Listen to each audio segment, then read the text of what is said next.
Hey everybody, it's The Trout and welcome to The Trout Show podcast. Thank you so much for stopping by.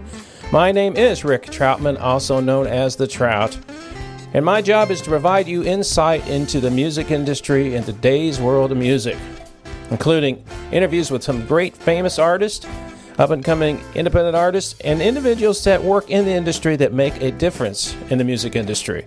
And today we have such a guest. We have Korte, who happens to be the guitar tech for the world-famous blues artist Buddy Guy. Connor's been guitar tech for Buddy for about 3 years, and if you don't know anything about the blues, then you ain't got nothing to know about Buddy Guy. If you do know about the blues, you know that this guy's been around for decades practicing his blues skills for everybody to enjoy. Buddy just celebrated his 88th birthday, and it doesn't seem that he's going to stop anytime soon. Connor was kind enough to sit down and talk to me about what it's like to be a guitar tech, how he got the job as guitar tech, and how he even got there by doing a lot of things before he walked on the stage to help Buddy. So sit back and enjoy this episode with Connor, the guitar tech for Buddy Guy, right after this message from our help and sponsor, David Smith with Edward Jones.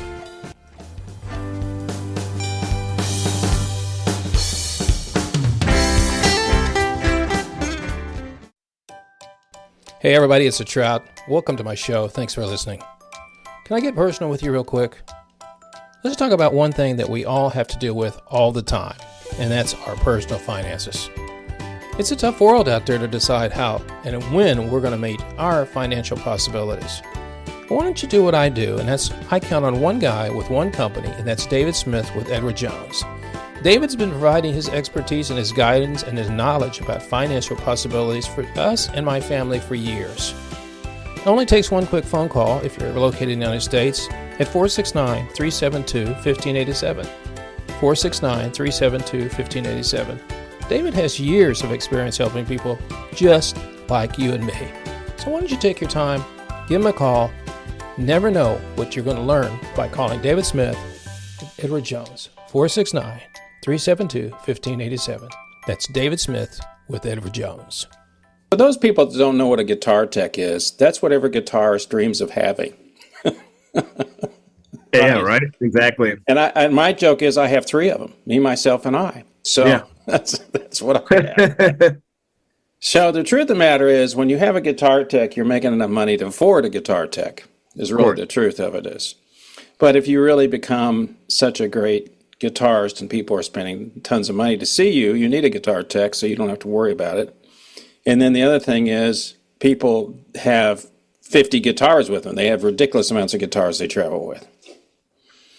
So you started out fairly young playing guitar. Mm-hmm. When you started, what did you really want to do? Did you want to start a band? And I'm sure you was in a band and all that stuff. How did that all we'll get to the other stuff and stuff. But you got to get there, how you got there. But anyway, go ahead. So, yeah, I mean, I played in bands when I was in middle school, and you know, it was a cover band. It was a band called The Name Untold, where we played like Black Sabbath and The Police and a whole bunch of other things. And you know, I started playing guitar when I was about 4 years old. That's the youngest. I had a piano player that started playing, keyboard player that young. Most people are like me, 10, 12. I started at 12. Yeah. So, yeah. Yeah. So about 4 years old, I started playing, and my parents got me this little, you know, toy acoustic guitar. So I started then. But yeah, the first band I really played in was in middle school. You know, at that point in my life, it was just a hobby, you know. Yep. And I was learning the ins and outs of, you know, changing my own strings and finding different tones and how amps work and how really how a guitar works around that age. So you went from there, and then as you got older, you obviously kept playing the guitar. Yeah. You know, and it was still a hobby at the, you know, getting into high school, but starting in the probably in my like freshman year, I started doing my own music. I started recording. I started writing songs, you know, composing things. I never learned how to read music. It was all by ear most of the time, reading tablatry. But yeah, I mean, I started going in the studio and recording my own music, and I actually had a whole album I recorded. Now, did you bring in players, or did you play most of the instruments? How did that work out? Yeah, so it was mostly guitar and vocals that I did, and then the producer and engineer, he actually is a multi-instrumentalist, so he sat in and did all the guitar, all the bass, all the backup rhythm guitar, drums, keys. I mean, he knew how to play everything. Yeah. And it's funny that this is a recording studio that's still around that I now use, and we can get to that later, but. Yeah. I mean, it started turning out into, okay, this is something I really want to do as a profession now. Yeah. At getting into my high school career, and about to graduate high school, trying to figure out my path. Yeah. Music was always something I wanted to do, but I guess I went down a different road, in the music industry. So. But it was definitely educational as a young musician, learning the ropes of recording your own music, writing songs, composing. I mean, it really kind of stopped there as far as looking at it as a professional wise, playing music, but. Then I started going into a different route, but we'll go on. So you played and you thought, did you get a band together and start back? I mean, going out and playing your own music or anything? Did that happen? No. I did talent shows. I did little coffee gigs, but nothing. It was just myself. I never put a band together around my high school career or anything. Right. Yeah, it was mostly just hobby and something I just loved. I had a passion for. So you do something for a living that most of us don't like doing. Changing strings. Of course. Yeah. But the other thing is, it's interesting, is to me, you guys, and I say all the people that do what you do, are really the unsung heroes to a certain degree. Absolutely. Of the people that stand out front. Yeah. You have the major players that have been around a long time that have the hired guns in the back, which most people don't know who they are either. But then you have the guys like you that really make it work. Yeah. And I've always admired that, because people take, well, they don't know. The average fan has no idea. You walk out on stage, a guy gives you a guitar, you're done, turn it on. Yep. And that's it. And if the string breaks, you run back out on stage and give him another guitar. Yeah, exactly. But it's really for you, and this is the thing I think would be hard for me, is you're around what you love, but you don't get to perform what you love. I'd be back there listening to them, and I'd go, okay, give me a guitar. I'm just going to play along. Because it's like, so you're around the music industry, you're around, and you're obviously one of the greatest blues players that ever lived. Yeah. But that would be the part that bothered me. So you did that for a while, but where was the transition then, Connor, where you said, I want to go and actually, because I've always wondered, how do you get a gig like that? Because a lot of people know what you do. Yeah. But what was the transition? You said, I'm thinking about maybe becoming a guitar tech, or was that just something you kind of fell into, or is it? I mean, I really believe, and you probably know the guys that do what you do. You have to have a special personality, I think, to deal with that. 100%. So it started really, as far as guitar teching, after college, really. Or maybe even during college, I started working at a music store. And I was the guitar manager, where I learned, researched guitars and the different brands from Fender, Gibson, Martin, Taylor, Rickenbacker. I mean, you name it, I was studying them. I was told that I had to study them because in order to sell them, you need to know how the guitar works, what it's made of, what electronics are inside there, so that you can go to the customer and say, this is this guitar, or if they ask what's the difference between this and this, you got to be able to tell them. So I was studying them. I worked at this music store for, I think it was like 3 or 4 years. And during that period of time, I went to meetings for Taylor, took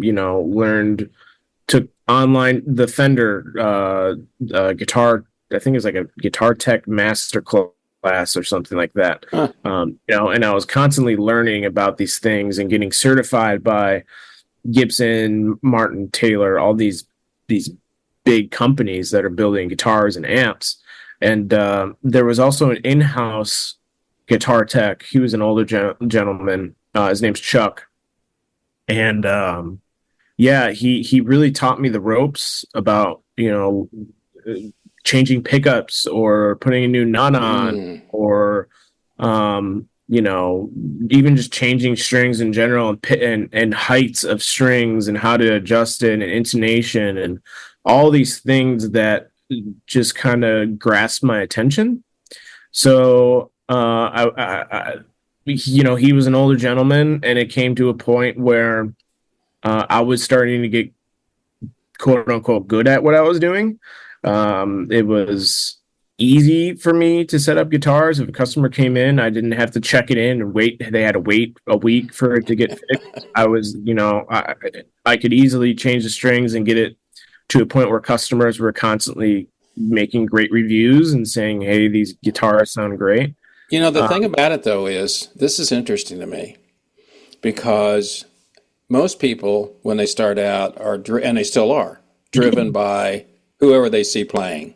Of course. Oh, I wanted this, or I wanted that. Mm-hmm. And they don't know anything about strings. They come in, and I'm sure a lot of them did. Yeah. So, but then you get people like me that have been playing for decades. I already know what I want. Mm-hmm. So it's just a matter. I want nines. I want D'Addario. Sure. This is what I use. I don't. Now.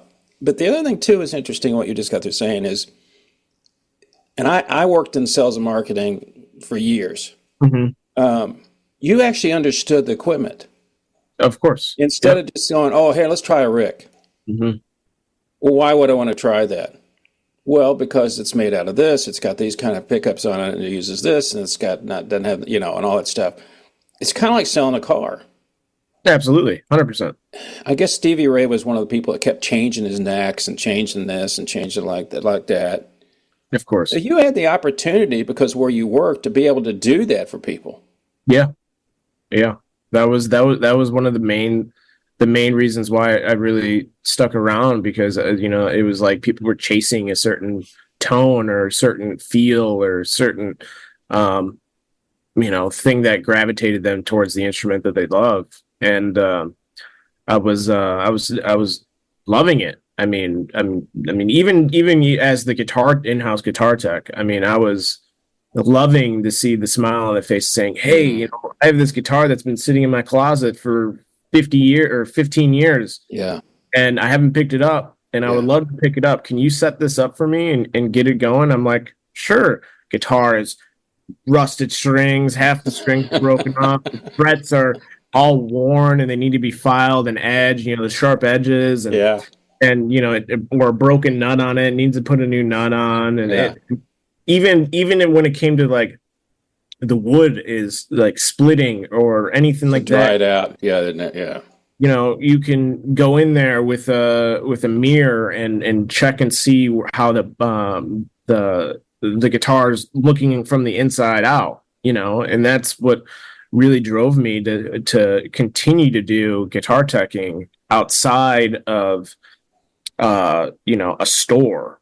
And my profession wasn't going to be technically a professional guitar tech. That was not something I really wasn't wanting to do. What I really wanted to do was be an audio engineer and learn the insides and outs of recording music. Mm-hmm. I went to Columbia College in Chicago. I graduated with a bachelor's degree in audio engineering. Wow. So I studied that, but the main thing I wanted to do in my life was go on the road. That was something I've always wanted to do since I was probably 7 years old. I mean, my dad would take me to concerts, whether it's AC/DC or Peter Frampton or Styx or REO or, you know, any of these guys, and see the road crew, everything set up. I'm hearing the sound. I'm seeing a guy behind a board. I'm seeing guitar techs. I'm seeing giant buses. I'm seeing production trailers. That's what I wanted to do. Yeah. That was the drive for me. So I went into audio engineering because I wanted to be an audio engineer. I loved making music. I loved going to the studio and doing things like that. So the profession, when I got into the touring world, it started changing because I started doing more jobs and I was capable of doing different things. I wasn't just strictly a monitor engineer, just strictly a front of house engineer. Yeah. Had the diversity of doing multiple jobs. So that's kind of where it led off was, you know, after college, getting in my first tour. And when was your first break to work from being a roadie to moving more into maybe the front of the house? Mm-hmm. You know, what happened about that? So, you know, when I was the stage-hands of guy who loads in the gear, you know, I was actually I was running sound at some little dive bar, you know, and I was mixing sound at some.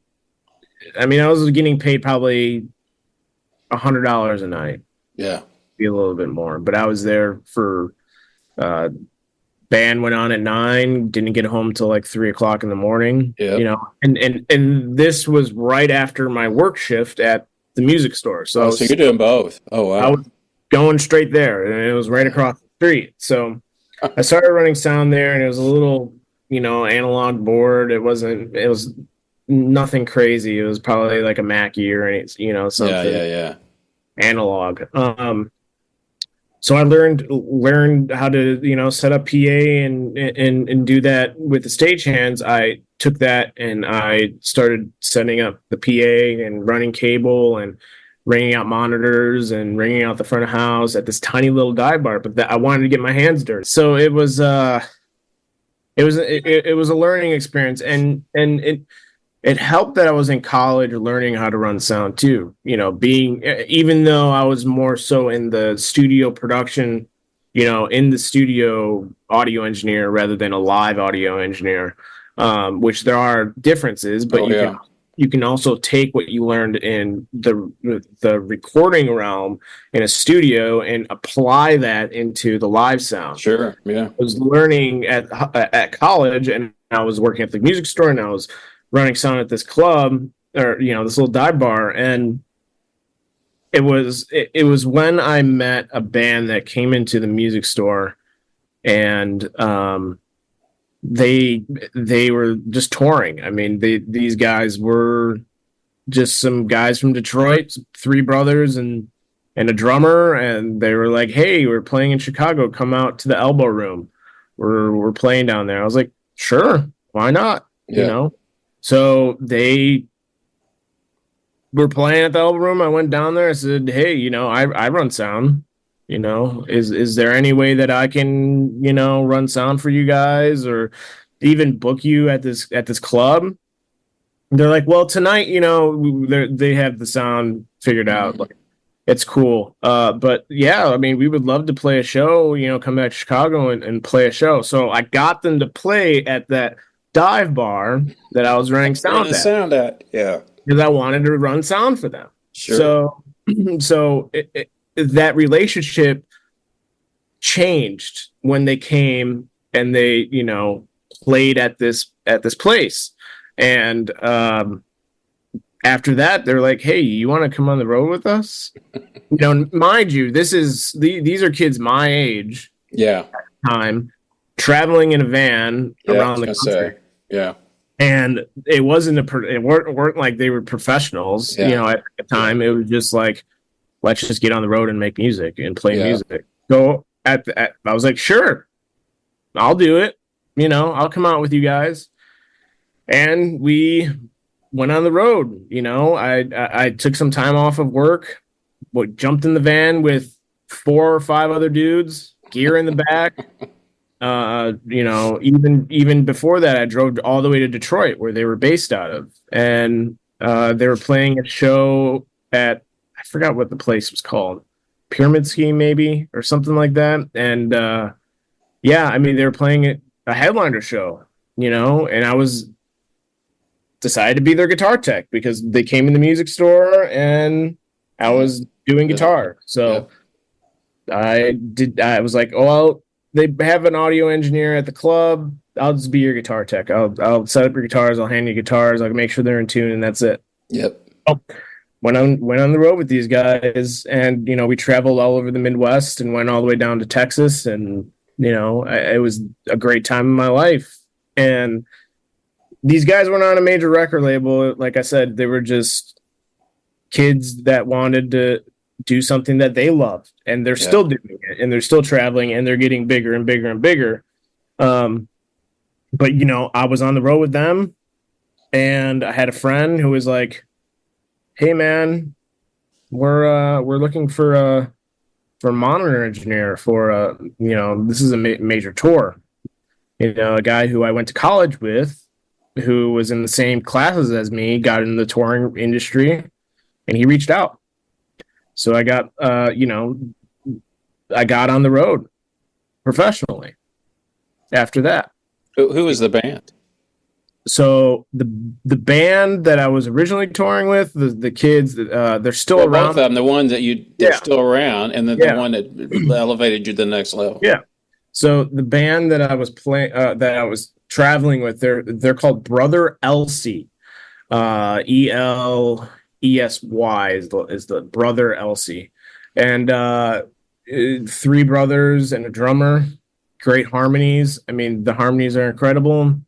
I was traveling with them and did stuff for them for a while, and mind you, I was still doing little gigs at bars and doing other things, and getting in the blues realm around that time. It's the story kind of jumps in different places. I was doing because you're I understand that. Like I was getting into the blues realm around that time, and helping a guy set up a venue in Westmont where unfortunately where Muddy Waters passed away. That was his resting place. And building the PA in this venue that's still open, still running, having blues bands, and booking blues bands around that time, and running sound at this club, and making this club a huge blues scene, which we can get back to if you want to. It's a place called Johnny's Blitz out in Westmont. I was with Brother Elsey. And then I jumped into a guy named Masego. This is a professional. I mean, this was bus, trailer. The real thing. 12 bunks, coffin bunk, tiny little thing. And I was the monitor engineer. My first major tour, just really diving headfirst into something that I definitely didn't know what I was getting myself into, for sure. Yeah. Because it's definitely different than running sound at a dive bar. Oh, sure. Sound in the studio. You know what I mean? Yeah. So I went with a guy named Masego. He's more R&B, rap. I wouldn't say rap, more R&B. He has his own thing. It's called trap house jazz music or something. I don't know. It was an 8-piece band. All in-ears, all monitors, learning the ins and outs of that, and being on a digital console, and having my own rig and power amps and stage boxes, and learning how to scan for RF and doing all of those. Yeah, the stuff that people don't know anything about. Yeah. Because everything's so much. Well, a lot of people still plug in, but a lot of it's so much wireless stuff.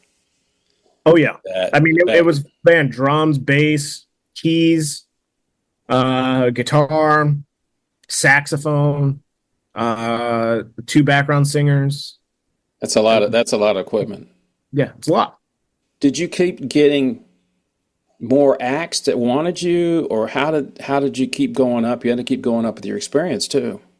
Yeah. So, after running monitors for him, I really got my foot in the door. And there was a company called Bobnet that's actually like kind of like it's not really hidden to the world, but Yeah, it's you have to have a membership, you have to submit a resume, you have to be yeah, accepted into this group. right. And once you're accepted in the group, it's really like an Indeed for touring.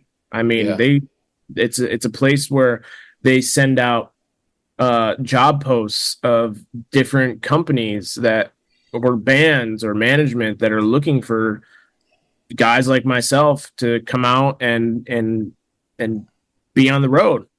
So, after that tour, I learned about that company and I signed up and I submitted my resume. I got accepted into this world. Um, Mind you, there's thousands of other people in this company's database, sure. so Yeah, they're getting the same emails as I am. yeah, Um, with my experience of college degree, my experience of running sound, at these clubs, being a stagehand for these major people. I mean, regardless, it shows that I have stage experience. sure. Then having this major tour, there were job posts that I was like, okay, I got a taste of this touring world. This is something that I really, really still want to do, you know, especially having the one thing that gets every person in this industry, the thing that drives and is like a drug for all of us is right before a band is about to go on stage, that adrenaline rush. Regardless if you're a tech, if you're an audio engineer, if you're a monitor engineer, production manager, lighting guy, drum tech, bass tech, key tech, whatever you are. Doesn't matter. Right before those lights are about to hit or the band's about to go on, that's the drive that it's like a drug. It's Yeah, something that drove me into applying for more jobs for this touring. I'm like, I got my first gig. This looks great on my resume. I still friends with the guy who was on tour with, still friends with all the band and the crew. They're just going up. They needed somebody more experienced, and I'm fine with that. I took no hard feelings, not at all. It was great learning experience. But I had a reference now. I had a guy who's in the professional touring industry, who's been touring longer, who can vouch for me, saying, no "Hey, doubt. he was on It's tour." all about reputation now. Exactly. At that point, yeah, yeah, yeah. So I applied for a job as another monitor engineer. I already have that monitor engineer on the website or on my resume. Sorry, and I applied for another touring gig. Mind you, I was still now running sound at a blues club, hiring blues musicians as a booking agent there. That's fine. Still keeping my profession of running sound for the brothers that the Brother Elsie band, that they were still having gigs. I was still doing stuff with them. Wow. I was setting up a PA at some random place and running cable and running sound for these guys, and even going down to South by Southwest with them to run sound and really be their like tour manager and the guitar tech and front of house engineer, and having all these using my skills and honing in on them and using them for really a career. Like Sure. it's Yeah. building a career for myself. And I applied for this job with a band called Superorganism. It was like another like 8-piece band, Wow. and they were running tracks, and we were on a bus in a trailer and 12 bunks, coffin bunks, and you know, you had a day room and you were showering at the venue, and you know, that's sleeping on the bus, eating on the bus, everything. I mean, you started becoming, it's like a family on the road. So sure it is. Yeah.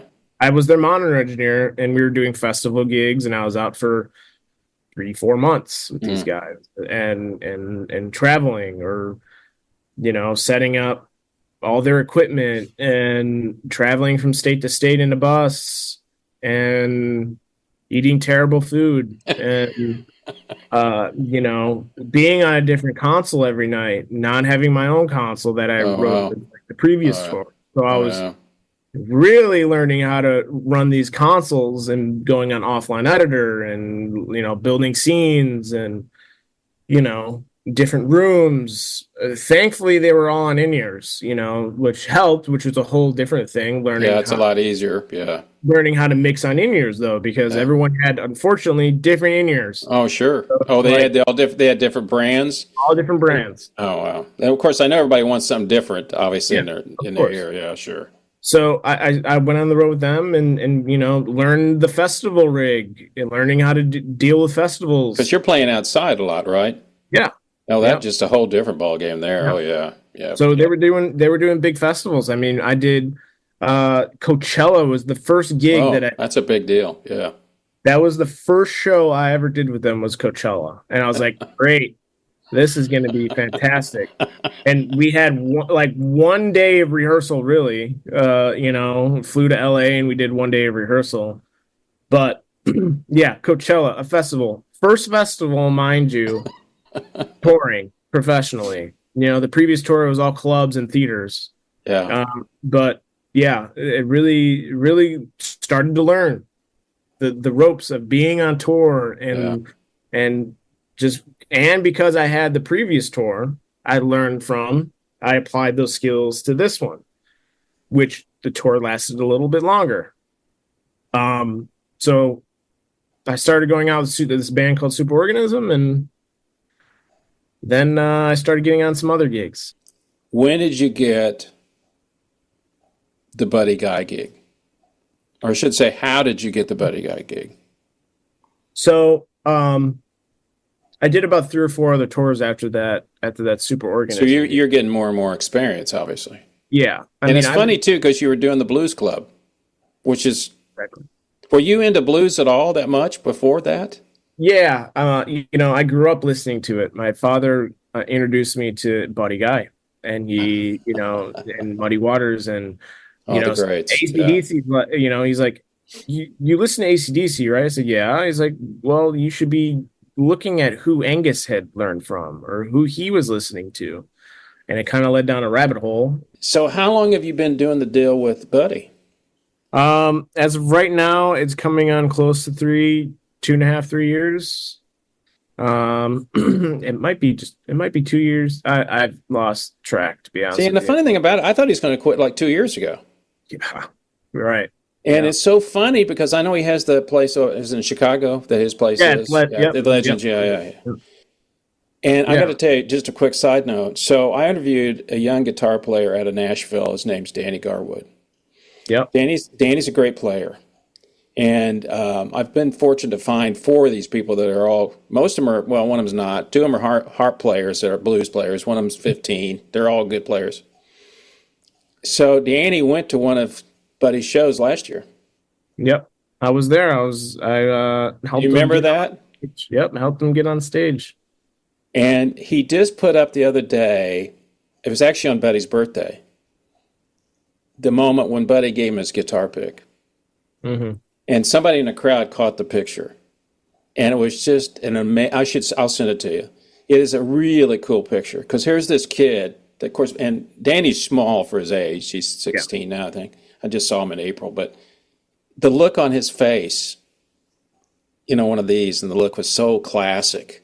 And I think the thing about it is, and you can correct me if I'm wrong, but you work for a guy that seems to want to he's always been able to find or looks for younger players that he helps promote.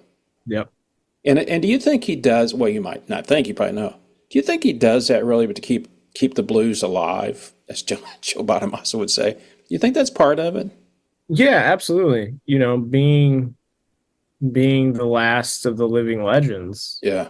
He wants to keep the genre going. He promised Muddy, Muddy told him you got to keep the blues alive, Yeah. and something that in order for him to do, he's got to like pass the torch.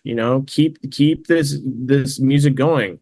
Whether you're white, whether you're black, whether Yeah, it you're doesn't matter. Hispanic, whatever, just keep the music going. And he loves having young musicians on stage because it's kind of fuel to his fire, Sure. kind of like, okay, I'm doing something right, or these guys are really, really doing it, and there you have a drive that I see. So he loves having young musicians on stage, that's for sure. Absolutely.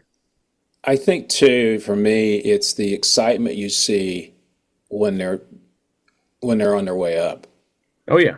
And I've told them, I've interviewed dozens of people, and I'll tell them, I say, and there's a lot of people I interview. I do a lot of indie artists that I know are okay.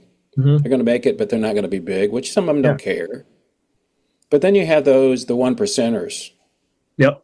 like Danny, and you're like, okay. And then you see the excitement, the stuff that we all had when we were 12. Yep. And we've been involved now, and we know what it's really like, It's all right. that. So tell me about his rig. What does he use when he plays? Buddy. Yeah.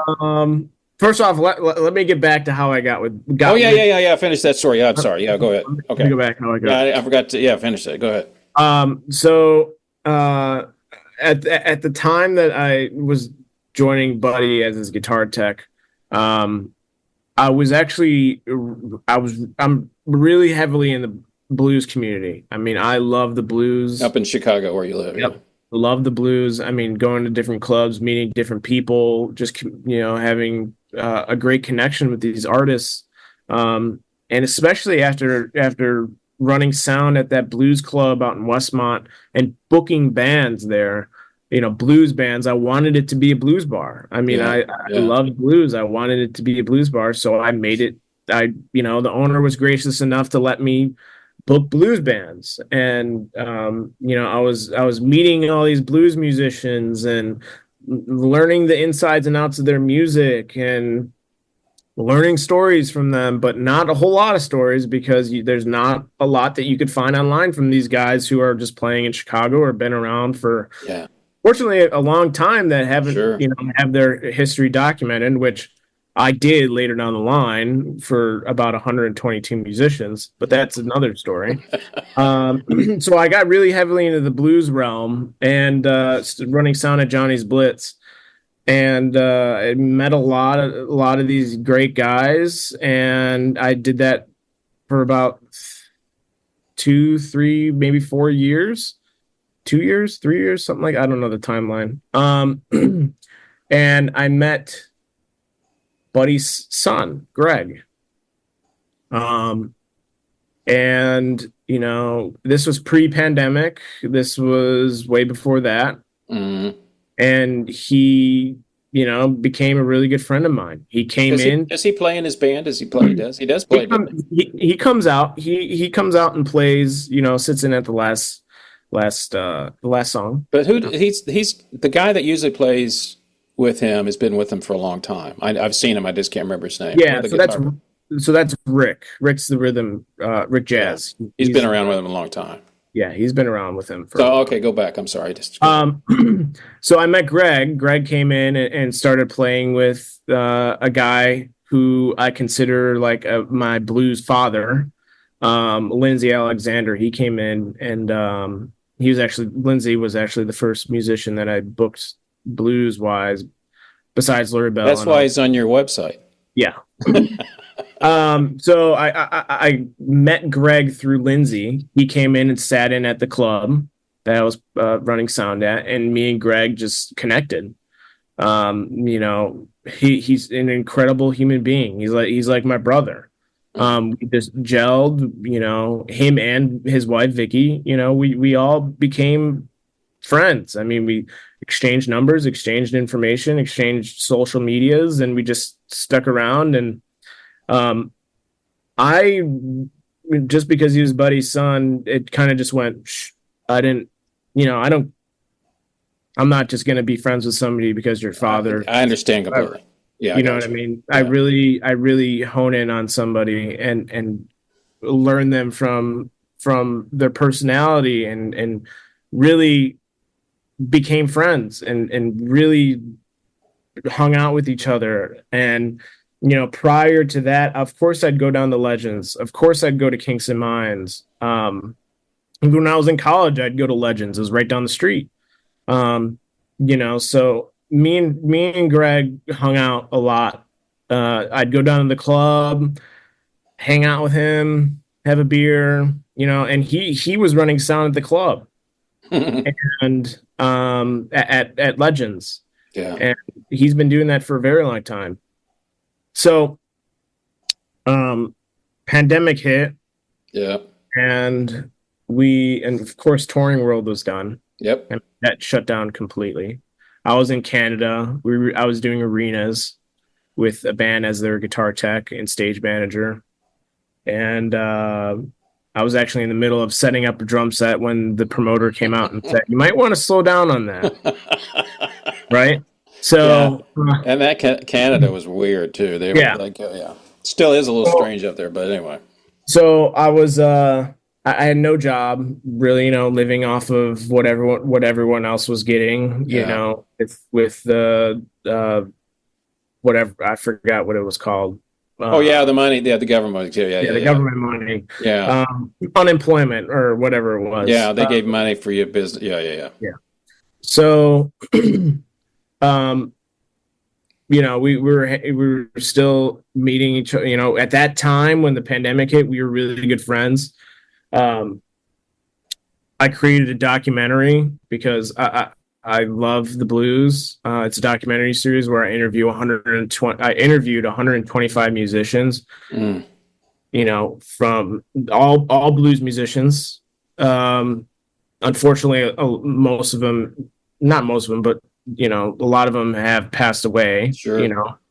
Starting from the beginning of their life, working all the way to the end of their life. Or not end of their life, their current days, sorry. So beginning of their life to current days, which was the pandemic. Right. Because they weren't doing anything either. The club was closed down. Yeah. So nobody was going in there. Blues on Halstead was closed down, obviously. And unfortunately, they just they're not going to reopen. So I had opportunities, and I brought up the idea with Vicky, who is Greg's wife, and she also is heavily in the blues industry, in the blues realm. And we knew a lot of people, and I was like, this needs to get done. I'm seeing a lot of musicians pass away with the COVID. Yeah. A lot of musicians, and they're just getting old. And they're getting old. Yeah. And going back to Johnny's Blitz, at that time I was researching these musicians, and there wasn't really anything online. My age and my era, we like to watch videos and YouTube and all these things. And I was searching YouTube, and there was just nothing besides, like, interview wise. Of course, there's performances, but sure, yeah. So, and I was interviewing these musicians. And Vicky helped me out, and she was great getting musicians in and doing everything, as far as communication and organization and organizing time slots, and Greg and Vicky allowing me to use the club as a filming shoot, basically. Oh wow, so that's cool. Yeah. So 125 or 22 musicians, all blues musicians. They were part of the project, and the project is I'm still in the editing process. I mean, the 122 musicians is crazy. So,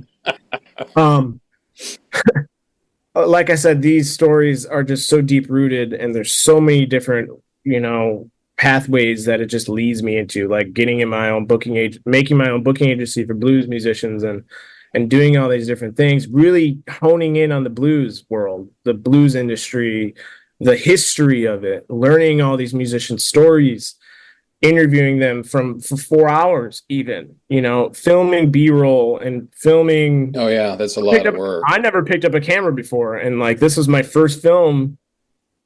It's called 594 Miles from Chicago, which takes you to Clarksdale, Mississippi. I know where that is. So interviewing all these musicians, learning their stories, alongside having Greg, being a great friend, Vicky being an incredible friend.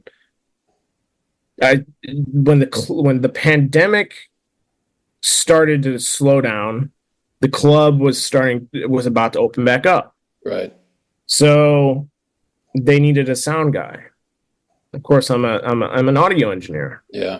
I was like, Greg, like, do you need help, man? Like, they were changing the PA. They were about to do that.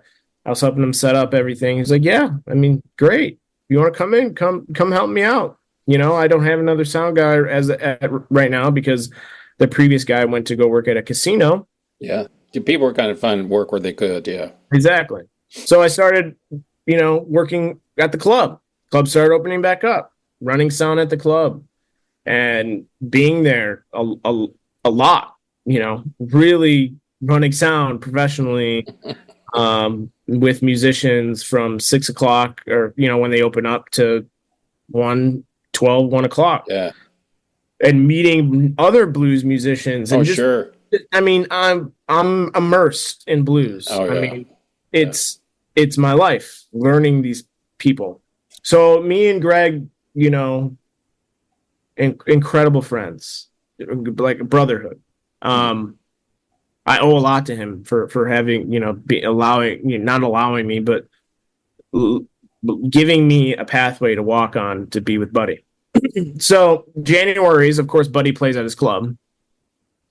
And running sound for the opening acts, and having Buddy's front of house engineer and his monitor engineer, Max and Sage. Max is Buddy's tour manager in front of house, and Sage is the production manager and the monitor engineer. So I met the guys. We had an incredible relationship. We built a relationship.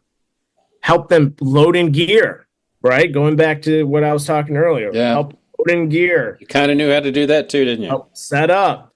And like they were like, wow, like this guy's great. Every time we're here, like we don't really have help. Like usually they just, nobody likes doing that. Nobody likes right? doing it. Yeah.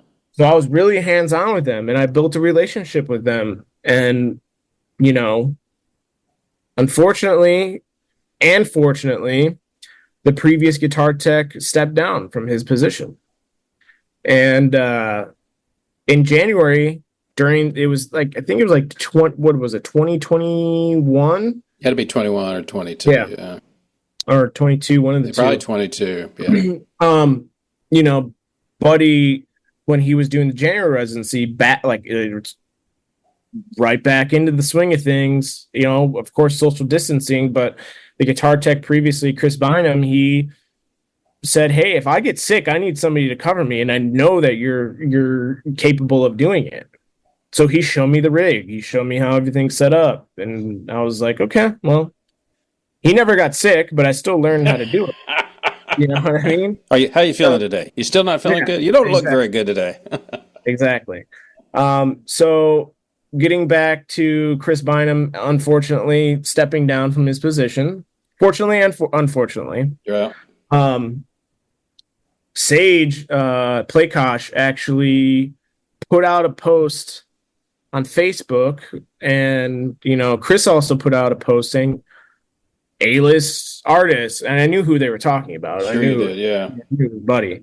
Yeah. A-list artists needing a professional guitar tech, or all these things that you'd have to do as his guitar tech, and I was like, why not? I can eat. I mean, this is my life. Guitars are, of course, being guitar tech on previous tours before this. Yeah, I have the resume. Like this is, and I'm with the family. I mean, family knows me. Buddy has lots of kids and they all work at the club. They know who I am. I've been working there for almost 2-3 years. Yeah. And prior to that, just going to the club and being friends with Greg and immersed in the family relationships, I applied. And it's a weird thing. There was a guy, it was up against me and another guy. Mind you, this guy who I was technically up against, right, was Prince's guitar tech. He was guitar tech for the Rolling Stones at some point. He was guitar tech for all these musicians. Right? You're like, huge okay, musicians. I know you guys, but hey, come on. Right? Yeah. I got the call saying, hey, man, from Sage, we appreciate you putting in your resume, and we're going to give this other guy a try, and we'll see how it goes, for a week. I just want to see how it goes. Right. I was like, no worries. Yeah. It's not that big of a deal. Yeah. I'll still run sound at the club. I'll still be around Buddy, but I still wanted to get on the road. Like I was just itching to get back on the road because of the pandemic. Yeah. So the guy stepped down. He said, I can't do this. And why do you think he stepped down? I don't know. I think, he was an older gentleman and he just, didn't realize that you got to unload a trailer. He was doing the grunt work too. Okay. He's used to. He's not just doing guitar tech. He's doing other stuff to go along with it. So he's used to white gloves. Put on the white gloves. Like walk into the venue. I don't have to touch a case. All my stuff set up. Yeah. So be it. So Sage called me. He's like, "Hey, you still want that gig?" Like he was stuck. It was in the middle of a tour. The guy quit. Chris stepped down. Now this guy stepped down. Oh, and wow. Can we bring Connor in? Like everyone was rooting for me. That's the cool. family was pushing for me. Yeah.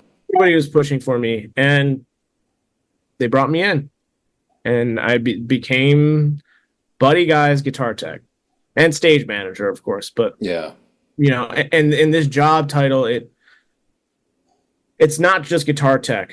There's so many other things that I have to do with Buddy, and it's and building a relationship with him, having him trust me. I mean, trust is like him. The number one thing is having trust in relying on me to get it right every single night. And of course, in the beginning, there were struggles. There were things that I had to learn that I've had talks with Buddy, conversations with how he wants things.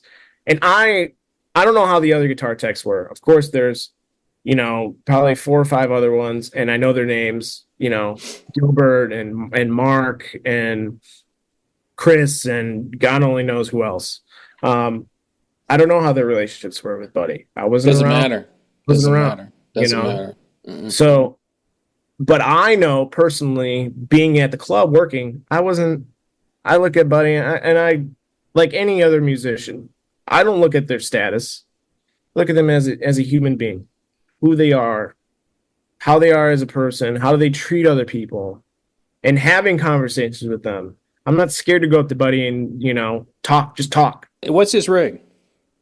So he runs 2 Fender Basements. Both of them are hand wired from Fender.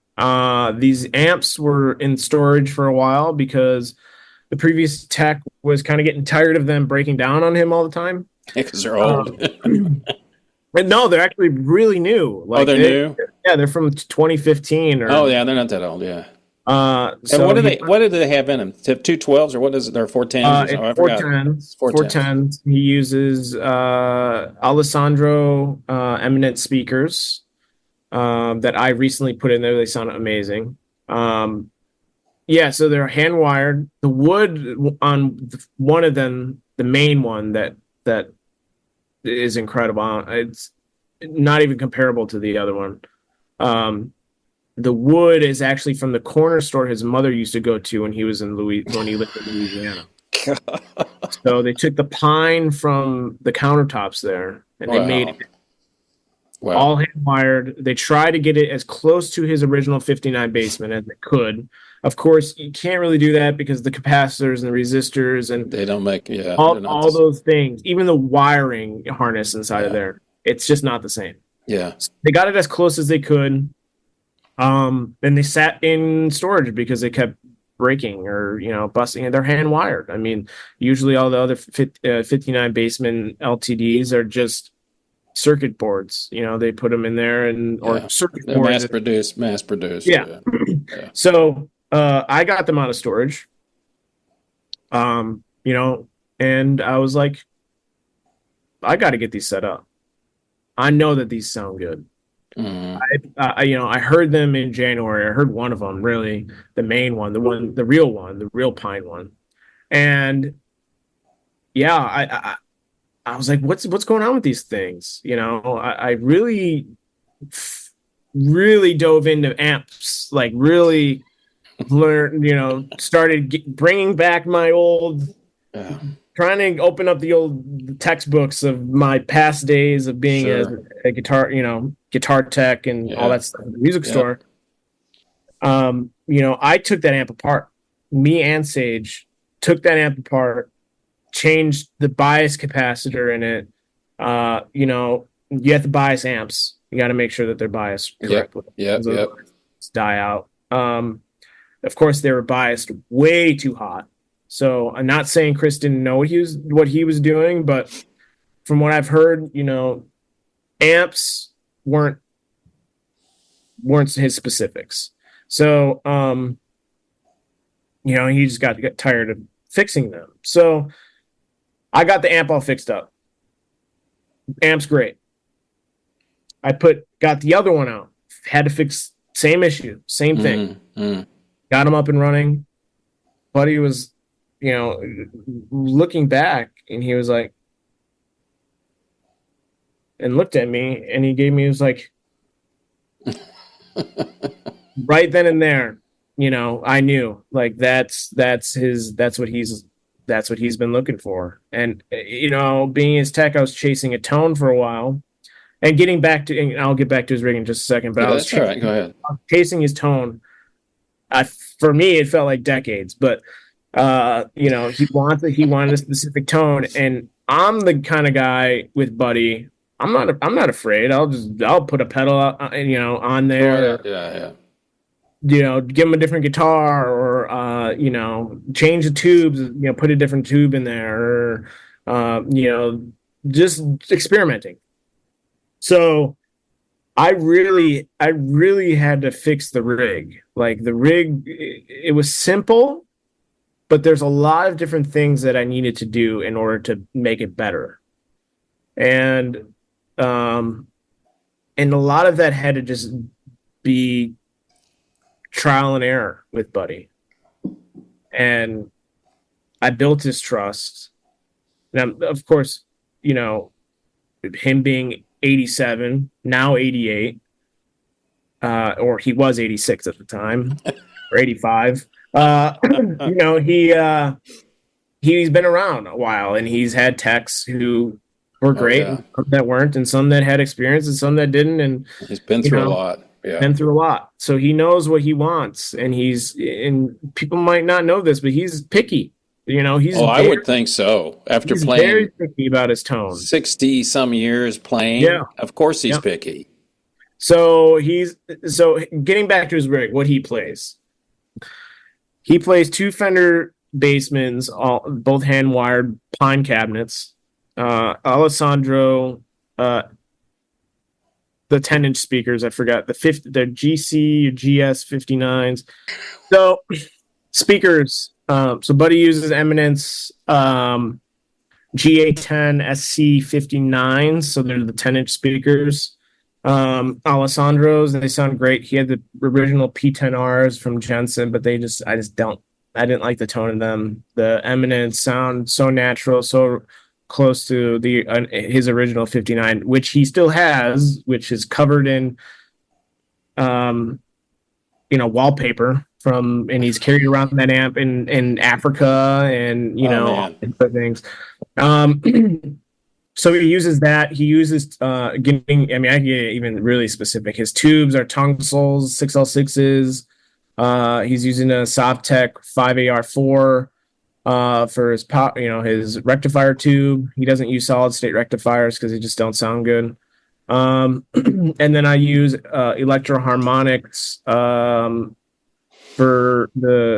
use 12AX7 and a 12AY7, so that cuts the gain down, and it doesn't give it so much drive, so to say, not a lot of gain, because if you use 12AX7, it's 100% gain. So there's differences in the gain with that tube. So I experimented with that, trying to find the right V1 tube, and I found the right one. And he uses those 2 amps. He's got on the road. I have my Guitar World, so to say.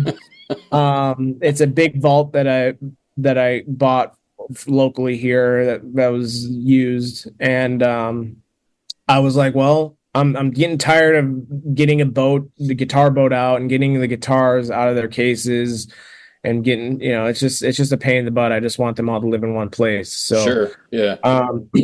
I brought, he on the road, he has his 1988 Fender Strat, the cream color one that he loves. I mean, he adores. That's his baby. I mean, that he doesn't want any. It says Lucille, like BB's. Yeah.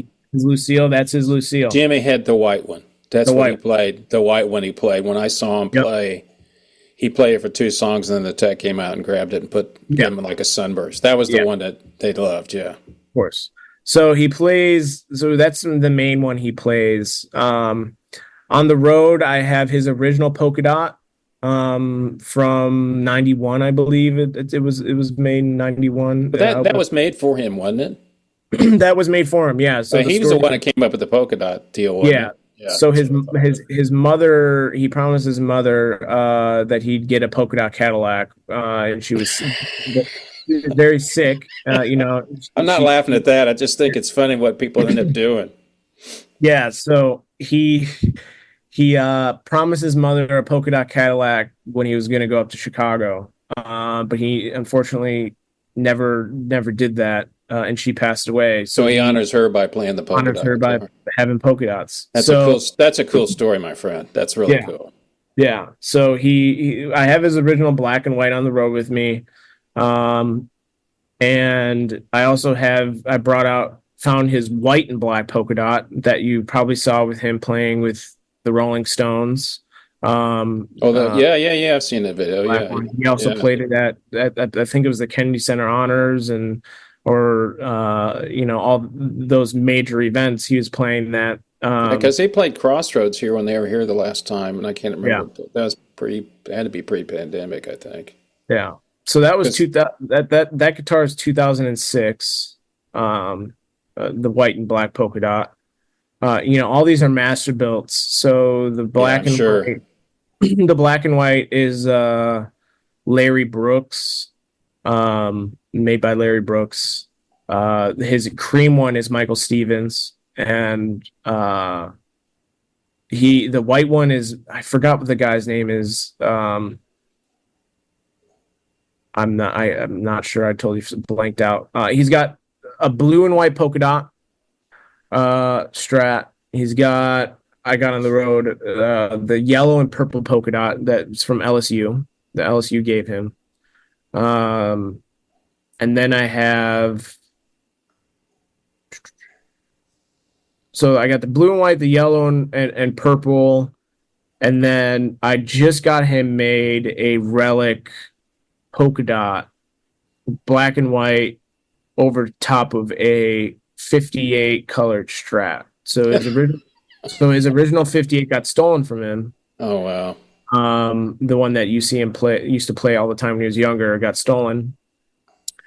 And I decided what better way than put both worlds together, and I made a relic. Yeah. It looks all relicked up, black and white over the 3-tone sunburst. So we have that. So black and white, white and black, the relic, the blue and white, the yellow and purple, and then his cream one. So I have a lot of guitars.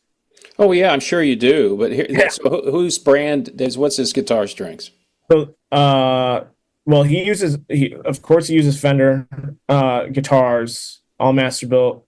I want to also say this: Paul Waller made the blue and white, the purple and or yellow and purple, and the relic strings. He uses 10 through 46 Ernie balls. Okay. I've been getting into the Paradigm series of Ernie Ball. Yeah, so I use those, and one I learned from, I don't know if you've heard of Rene Martinez. Sounds familiar to me. Yeah. Rene Martinez was Stevie Ray Vaughan's guitar tech. Ah, okay. He was also John Mayer's guitar tech and Yeah. a whole bunch of other musicians. As when I started the gig with Buddy, I was having trouble, either tuning because Buddy bends the string so hard, Yes, he does. or breaking a string. And he taught me the wire insulation trick of putting wire insulation at the bottom where the string meets the bridge in the saddle, so that the friction of the string doesn't rub up against The bridge. the bridge, so that it doesn't snap or break. And of course, making sure you have your burr free on the saddles and make sure they're clean, and lubricating all the nut slot and the saddles and even the string tree. And then he's got open slot tuners on his guitars. So the vintage open slot tuners, a lot of people put the string in the hole. I don't put the string in the hole. I wrap it around and lock it in there. And what that does is that creates a tighter grip against the string. Yeah. And the guitar pretty much stays in tune unless Buddy touches it. Tunes it to the way that most of the time he hears something on the D string and it's tuning it, but it's the guitar's in tune when he gives it back to me. Like maybe the high E will go a little out of tune, but most of the entire show is pretty much in tune. Even when he beats it with the drumstick, I mean that guitar stays in tune. So Ernie balls, and I gotta stretch the crap out of those strings. I mean, I was going to ask you what do you have to do to it. I have calluses all on my fingers from stretching strings, because I will sit there and I will make sure I stretch those strings as much as possible. Yeah. Here's a funny story. Side note: first show I did with Buddy, I restrung the guitar. I thought I stretched the strings enough, and I restrung it with the string inside the hole and just wound it normally.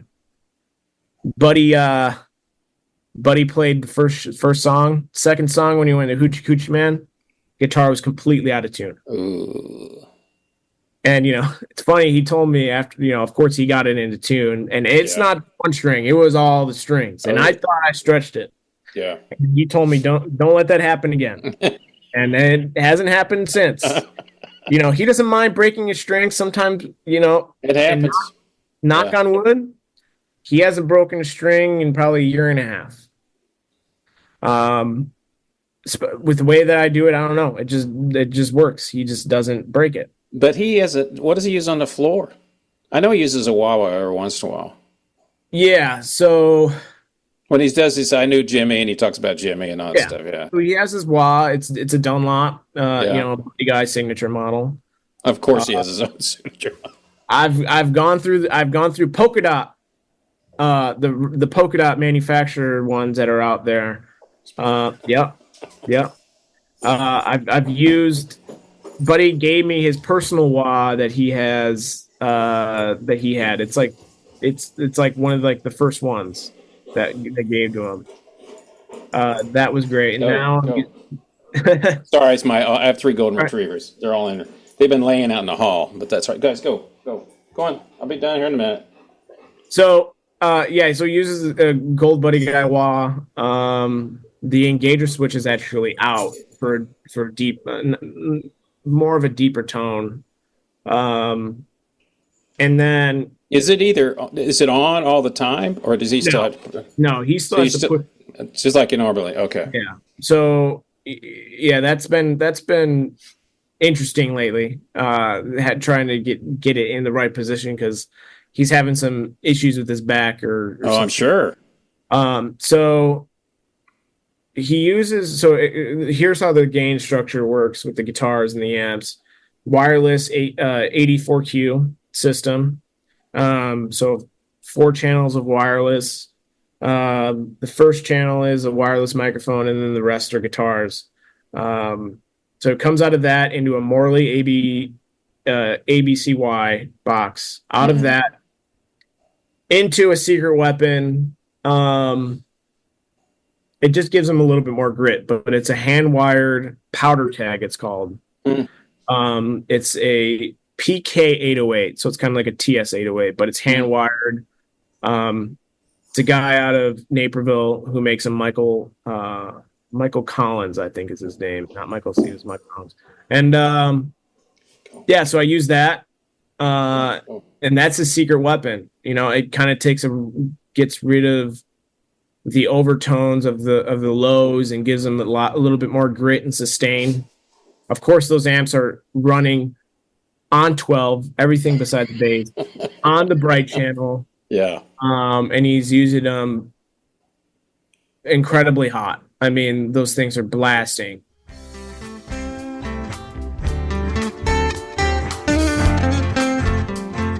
Well, that's it for this episode of The Trout Show. Thank you so much for listening. I hope you enjoyed that episode with Connor. For more information about Connor, you can go to his website, Connor Korte, ConnorKorte.com. Connor Korte. Everything's there about his history and everything that's going on with him. And of course, you want to know about the famous, great blues guitarist, Buddy Guy. His website is buddyguy.net. And for more information about The Trout Show, just always go to my website for everything you need to find out about more podcasts. And if you want to watch this same episode on YouTube, you can find the links there. And for everything else that's going on The Trout Show, it's called troutshow.com. That's pretty simple, isn't it, folks? Got a lot of great guests coming up in the near future, some really exciting things. So I hope you stick around and listen to The Trout Show podcast in the future. So until next time, people, you know what I always say. It's only rock and roll, but I love it. See ya.